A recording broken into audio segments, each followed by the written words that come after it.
आदाब, नमस्कार, सत श्री अकाल। मैं सुहैल अहमद और आप देख रहे हैं पीकेडी न्यूज। इस समय हम मौजूद हैं जो बुराड़ी जो वार्ड नंबर 10 है गगन चौधरी का, उसके अंदर खड़े हैं। अमूमन आपने देखा होगा कि यहाँ पे निरंतर शिकायतें मिल रही हैं खड्डों को लेके, क्योंकि सड़क जो है सड़क कम है, खड्डे ज्यादा हैं। इसी सिलसिलेवार तरीके से हम बात करने के लिए आज हमारे साथ मौजूद हैं कुलदीप चौधरी जी। आइए इनसे बातें करते हैं कि आखिर क्या कारण है कि इस गड्ढों का जो है निवारण नहीं हो पा रहा। बहुत बहुत स्वागत है कुलदीप जी। क्या कहना चाहेंगे, जो खड्डे आपके जो वार्ड के अंदर हैं, इसका क्या कारण है, ये ठीक क्यों नहीं हो पा रहे? इसकी कई बार हम ये फ्लड कंट्रोल का डिवीजन 6 का बांध रोड है और ये बुराड़ी विधानसभा की लाइफ लाइन है। ये उससे रिंग रोड से अपने बाईपास से और हरियाणा की तरफ निकल जाता है।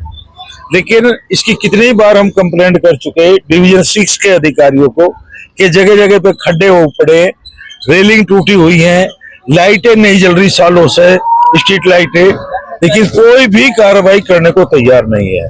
और ये सीधा बांध यमुना नदी के किनारे किनारे जगतपुर से होता हुआ चला जाता है। उसमें जगह जगह पे आप जाके देखेंगे कि रोड बैठ गए हैं। नहीं, एक जगह पे तो टूट भी गया है, बांध टूट भी गया है, रोड भी बैठ गए हैं, कई फुट गहरे खड्डे हो गए हैं, लेकिन बिल्कुल कोई भी अधिकारी सुनने को तैयार नहीं है। कई बार हम इनसे कह चुके, विधायक जी भी कह चुके, निगम पार्षद जी भी कह चुके, लेकिन कोई सुनने को तैयार नहीं है। बिल्कुल इन्होंने अंधेर नगरी चौपट राज कर रखा है। आए दिन यहाँ एक्सीडेंट होते हैं, रिक्शाएं पलट जाती है, सवारियों को चोट लग जाती है, मोटरसाइकिल स्कूटर वाले गिर जाते हैं, पैदल यात्री गिर जाते हैं, खड्डे में गिर जाते हैं, लेकिन कोई सुनने को तैयार नहीं है। नहीं, वैसे जैसे सुनने में आया था पहले मनोज तिवारी जी बहुत यहाँ पे जो है रोड का संज्ञान ले रहे थे। क्या आपने इस बाबत जो है जो सांसद जी हैं उनसे कुछ बोला? मनोज तिवारी जी को यहाँ 11 साल हो गए और 11 साल में इस बुराड़ी विधानसभा के अंदर एक भी कार्य दिखा दे अपना, इससे बड़ा झूठा आदमी नहीं। मेन जैसे गड्ढों का है, क्योंकि गड्ढा जो एक तरीके से देखा जाए तो ये जो है जो रोड है वो विधायक के वो खाली मनोज तिवारी इलेक्शन में आता है वोट मांगने के लिए, उसके बाद यहाँ बिल्कुल नजर आता है। इस टाइम तोड़ फोड़ में लगा हुआ है।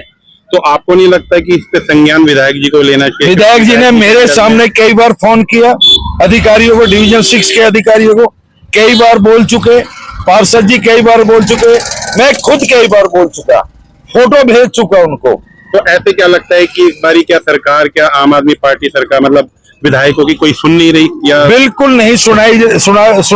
फ्लड कंट्रोल वाले, डिवीजन 6 वाले बिल्कुल नहीं सुन रहे।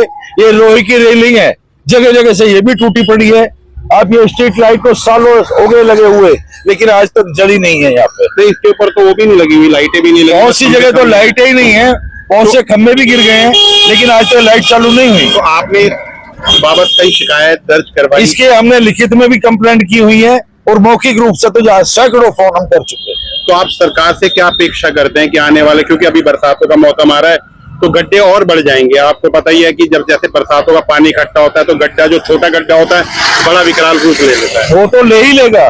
दूसरी एक सबसे भारी समस्या, अगर यमुना नदी चढ़ गई, पानी ज्यादा आ गया पीछे से, तो बांध इतना कमजोर हो गया, जगह से कहीं से भी बैठ के वो टूट सकता है।